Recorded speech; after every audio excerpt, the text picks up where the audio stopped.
Koşacak gelme. Ee, Şaşırdım seni öp hadi ya. Şaşırtlamadan salam. Men sen garnaşın öp hadi. Vay be garnaşların köpek başladı. Ne alak olacak bu işler? Ee, Yapma seni öldürdüler mi diye. Öldüren sanlar ştayda. Sen yine ştayda aynı yerdesin.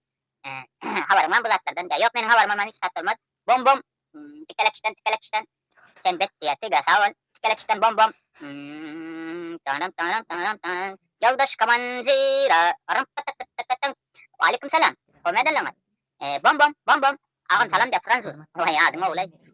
Bırak da kristal deraja. Gururmu yok var. Asudalık tegelayda. Asudalık değil hiç kim yok koydu. Efirasın hiç kim yok koydu. Gederin ara problem derhal. Dinle bayram ağırlarım bilen ya. İzin yazmasın. Utanın mı izin yazmana? Yazık koyuyorum la. Ya yazıp yetişmedin mi? Ona göre Fransa'dan salam diye. Vay be. Her yerden salam var eken ha.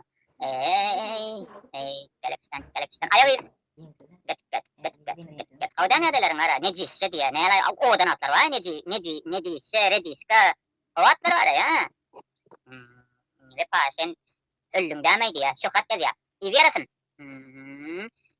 Tikelek işten. Baku'dan salam dedi öyle can. Yani Fransa'dan salam dediğimde Baku ettin mi? Yazır men ya. Nahi senin kadın koya gelirsin hazır var ha. Yuvaşlayan yakın ya o da. Fransa'dan buradan Baku ettin ha. Doğrudur var ha. O da atlarım doğrudur çın oltalay. Telekten. O kapya çamuk. Bom. İyi yarasın o diye. Sağ olun. O şeyde ağam can yeter. Ben koşacak olan alkolun o ha. Telekten. Mafya diye. Kuyya. Düşünmedim. O zatlardan düşünmedim. Mafya memuriyim biz bilemiz yok. Ona göre hareket etmedi. Karaçayı çek. Salam bırakın hemen Karaçay diye beray diye. Düşünmedim o zatlardan. O kapya çişmeyen var ha. Çaltırak yazmasanız böyle ne okar ha. Yine okan